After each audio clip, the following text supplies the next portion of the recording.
Focus. Ideate. Innovate. Enable.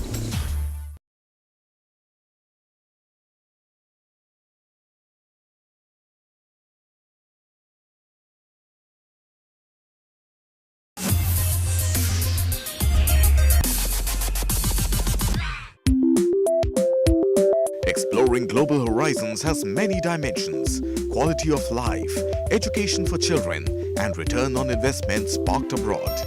Let's hear from some experts as they highlight what's in store for you if you wish to pursue your global ambitions. Cross-border investment is probably not much different from another investment, except that you have to consider things like country risk, political risk, and that you're going to be a little farther away. You know, if I invest in a piece of property that's next door to my home, it's very easy for me to check it out. If I invest in a piece of property that's 1,000 miles away, then it's harder. So I think it's got to do with location, and it's got to do with sociology, you know, what's going on in another country, and, you know, political risk. Well, in the United States, of course, we are looking for lots of different companies to come in and to work with our companies and with startups. And so there are lots of mechanisms by which the United States can attract and bring people in to work with us, and vice versa, quite frankly. We would love to get our products out to the world. And so there are many programs. This conference that we're at today has been talking about quite a few of them, and we think that there's some very attractive opportunities for Indian companies in the US market. I would attribute HomeFed's success to our capital.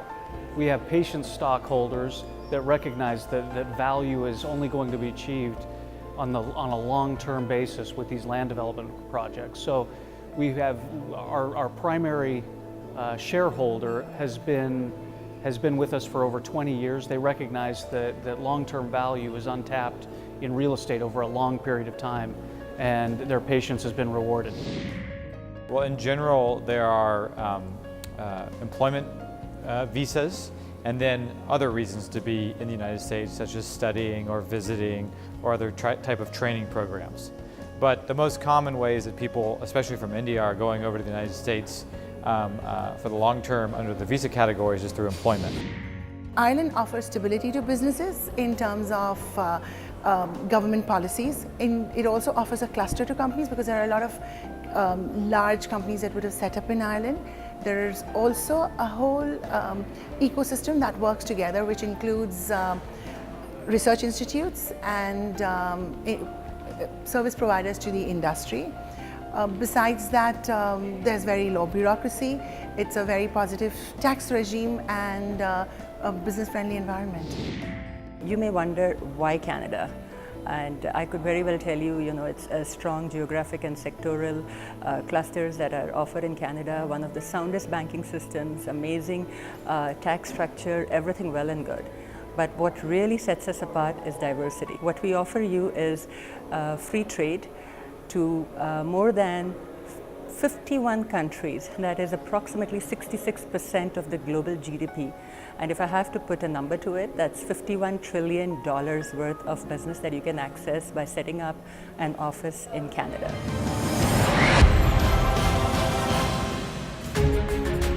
Global Horizons, a three-part series, provided a comprehensive vision for giving wings to the dreams of a prosperous future through investment immigration. In the Curtain Raiser episode, Pankaj Joshi, MD NISA Global, took us through the personal and professional opportunities abroad for Indians keen to explore investment immigration. This was followed by the second episode, the first part of the Global Investment Immigration Summit, providing an overview of the diverse visa programs and investment opportunities across geographies, as well as mitigating risks associated with such investments. In this final episode, we give an insight into foreign direct investment and what countries are doing to attract investors. Hello and a very warm welcome to Global Investment Immigration Summit 2019. I'm your host for the evening, Mugdha Kalra. At the summit today, we explored the phenomenon of the investment immigration program and how it is impacting Indians worldwide. Let me introduce you to NISA. NISA, which means a new beginning, is a platform that is helping high-worth individuals and businesses find the right opportunities and expertise in the field of investment immigration. With investment advisory, immigration advisory, tax planning, and relocation services as their forte, NISA is a force to reckon with. May I now invite Pankaj Joshi, founder and MD NISA, for the welcome address. Ladies and gentlemen, good evening and welcome to the second summit that we are hosting. I take this opportunity to thank you all for coming all the way here to grace the CNBC NISA Global Investment Immigration Summit. It is an opportune time to develop a compelling proposition around the investment immigration theme. You know, when we started this in 2011, little did we realize that today India will be one of the largest markets in the world for investment immigration. 23,000 millionaires have left India in the last 5 years. India is now the highest number of investors in the US EB5 program. To draw this remarkable journey, we are happy to partner with CNBC TV 18. The Global Investment Immigration Summit aims to dwell on a program that has such a positive bearing on the modern world of globalization. And we are really, really happy that you're here to join us today and for us to kick start this program. Thank you so much. At Global Investment Immigration Summit held in Mumbai, a house full of high net worth individuals got a glimpse into what various geographies have to offer when thinking about settling abroad. Let's take a look. So we've got three perspectives here, which is the American perspective, the Canadian perspective, and of course the Irish perspective. So let's start with the American perspective. Doris Ann, let's start this off with the question on FDI. What do you think about that? In Indiana, and I can speak for it specifically, but also lots of other states, we want innovation, we want new businesses, we want immigrants to come because we believe, just like the study shows, that it makes our economy more robust and healthy. In Indiana in particular, we currently have a very low unemployment rate, which is both good and bad. So we are actively out in the world seeking immigration. All right. Now, Tanaz, you represent Ireland. You're the India director for IDA Ireland. And from the perspective of attracting FDI, how do things look in Ireland? Ireland, which is a small country, it's an island, and we have a population of 4.5 million people.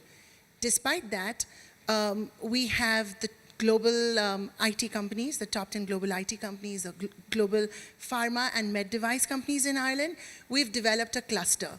And that's possible because of all the initially American companies that invested in Ireland, and then due to our FDI policies, the government focused on encouraging companies to continue to manufacture, to carry out research, to do what they want to do in Ireland from a business perspective, while adding to the richness of the ecosystem. Now, if I look at it from an India point of view, in terms of an ecosystem to companies, we've seen the number of Indian companies setting up in Ireland increase. We've seen them do more work out of Ireland, so add more activities. Equally, and this is to your point, we've seen Irish companies come to India and partner with Indian companies or sell into Indian companies, but basically trade and investment between the two countries has seen an exponential growth, but not restricted to just that. We've seen a rise in student numbers, so we see an increase across all avenues, all aspects, and FDI is a key driver.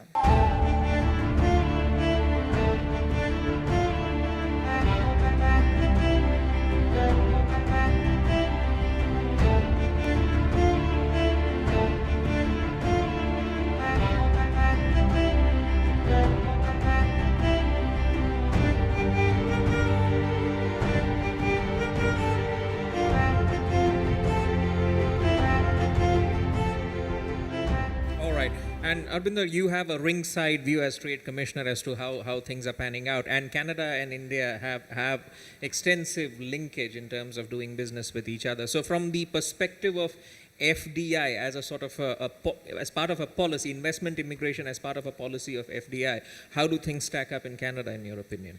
Okay, I'll start with basically, mentioning what FDI means for us.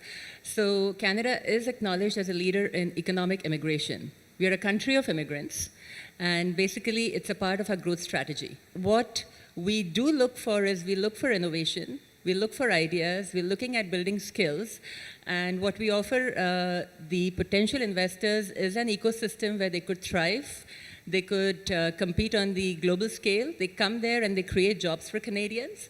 And I would, Gautam, also like to refer to the point that you mentioned about the Indian diaspora.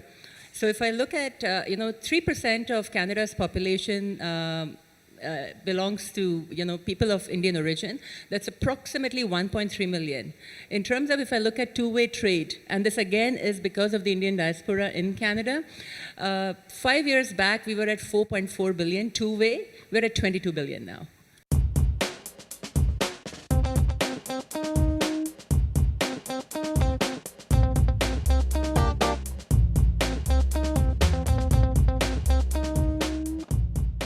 Now let's look at the purpose of it all. Why do you want to attract this investment immigration? Why FDI plays an important role from a country to country perspective? I just want to understand the philosophy behind it. So, Doris-Ann, let's start with you. What do you think is the philosophy behind attracting this investment? We in the United States rely on the rest of the world to do business. And we are also a nation of immigrants, and it's the reverse going out as well.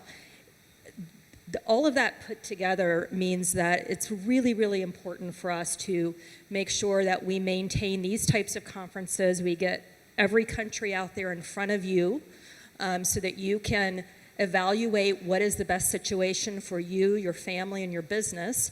And then I think we'll all prosper from it. And Tanas, the Irish perspective. So I think the philosophy behind us as a country focusing on FDI has been more because it helps enrich the whole ecosystem. So we've started with manufacturing in Ireland. It's moved on to research, along with the advanced manufacturing continuing on. Research institutes work with companies, but equally we have universities working on developing new courses that the industry needs. So I think all in all, FDI helps to ensure that the entire ecosystem moves ahead with the times. All right, Arbinder, the Canadian perspective on this question. We depend on, foreign talent to come in to thrive on the ecosystem that we provide them, but also to share their expertise with us. We're a small country. For all that's happening, it's a small country and there is enough opportunities for everybody. So while we learn from them, we ensure that the Canadians at large benefit. What we offer them is, we offer them access to, 66% of the global GDP because of all the free trade agreements we have. Of course, with the US, with Mexico, with most of the Pacific nations, and with the EU.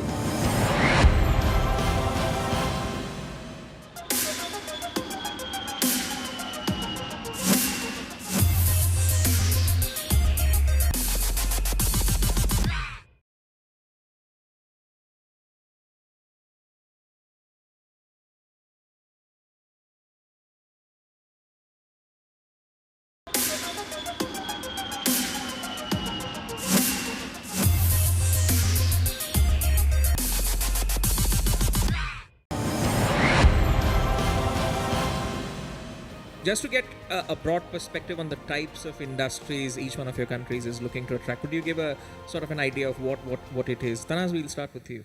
So for us, it's the IT sector. We have the top 5 IT services companies from India.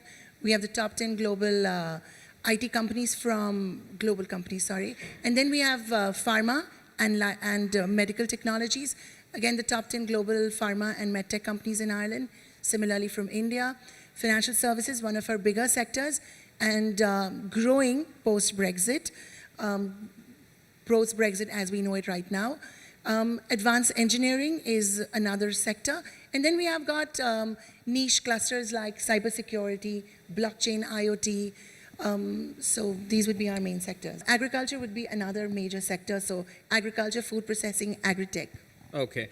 Arbinder, your response to this question on any sectors or industries that Canada prefers to attract from different parts of the world, especially India. Well, we are pretty much open to any industry, be it mining, oil and gas, automotives, so long as it fits in the economic structure of, what will make you successful in Canada. And if I have to talk about the Indian companies that are invested in Canada, it's from, a Tech Mahindra to a TCS to the Aditya Birla Group to Tata Steel to ICICI. These are the big ones. Then you have the Infrasoftec, Nitya Labs. These are the ones who are the smaller ones who went in there. So it's quite a variety. All right, so not just new age, but also big conglomerates, legacy industries as well included as part of it. Now, are there certain countries that you target more than others? If anyone has an answer to that. Doris-san, you have an answer to that? Obviously, in the United States, we have our preferred trading partners. Canada and Mexico, of course, through NAFTA, are certainly our biggest trading partners. I would say that for Indiana in particular, India is a focus. And we're looking forward to hosting lots of companies into Indiana in the future.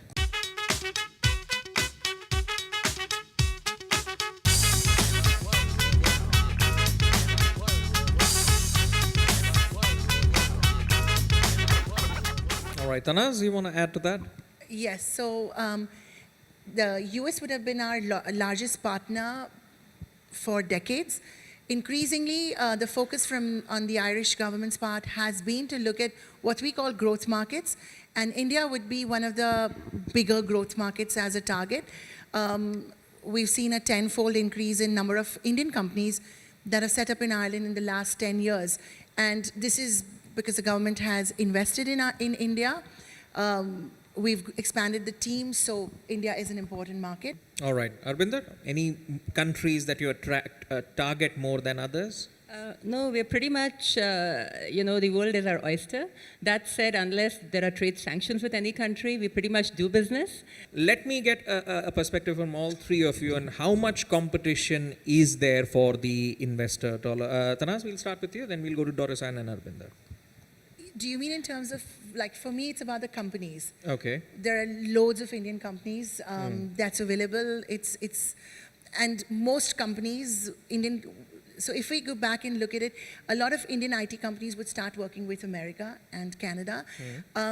Once they establish themselves there, and I mean startup companies as well, their next focus is Europe. Okay. So that's all of them available for us. All right. And Doris-san, looking at, for India, US has a natural advantage, and considering the success of the tech story that we saw. There is plenty of business out there to be had, and the really important thing for you is to make sure that the fit is correct. And that is very much a personal decision and a business decision. And if you have family and relations in Canada or Ireland, that's going to be a consideration for you. So there's plenty to go around, but don't be fooled. These countries, and I'm just going to speak for mine, but I'm guessing it's the same, and these states are going to compete for your business to come there. All right. So the competition increases, and everyone starts to give out, say, subsidies or tries to attract business. So how does Canada kind of try its way in attracting investors? So our model is quite different, and I think there's enough business not only for the three countries that's sitting here, but for all of them. So every time that we have, one of the countries that we compete with significantly, and that's not consciously, is the US, because it's North America. So every time somebody comes in and says, okay, this is what I'm getting from this city, we go, that's the best bet. You must go there. Because we, as Canada, do not give out any incentives for you to come in and locate there. It's pretty much what we show you is what you get. What we do give significantly is tax credits for any R&D work that you do there. What we offer you is, we offer you diversity. We offer you a very stable government. We offer you one of the soundest banking systems in the world. I think we cannot compete with the Swiss, but after that, it's us. So we are offering you safety, security, healthcare, and the rest, I guess most people know. All right. I'd like to thank all of you for sharing your perspective, insights on the topic, and thank you to the audience. Let's have a loud round of applause for our panelists. Thank you so much. And we have here Mark Hesmond, Executive Director, NISA Global, for word of thanks. On behalf of Pankaj Joshi and our team at NISA Global, we just wanted to close the evening with a great big feeling of gratitude, the attitude of gratitude. Thanks to our partners at CNBC, who, by the way, this is our second summit, but the first was CNBC, and this is the launch of a long platform. They have a special section at moneycontrol.com that's dedicated to this topic ongoing of FDI and investment immigration, and so you can visit that anytime and learn more about it. But we're excited about that partnership and supporting that. We'd really like to thank our panelists that came from the United States, from Ireland, from the UK, from all over, and for being here and sharing this great information with you. Again, thanks for coming. 250 million people in the world today that are not living in the country of their birth since 2000. So that means the last 20 years, 250 million people have migrated to a new place. While education does remain a top priority, I think the new movement is about choice. It's about people having the ability to pursue what they want in an ecosystem that gives them multiple dimensional support for it. In the last couple of years, we have started to see investors that are parents that are sponsoring EB5 for their daughters. Earlier, it used to be mostly be family. We are seeing a lot of parents that want their daughters pursue their careers independently. And I think it's an amazing trend in India. So when we talk to the families that we work with, it's not about the money. It's about getting there and being able to do what they have set out to do.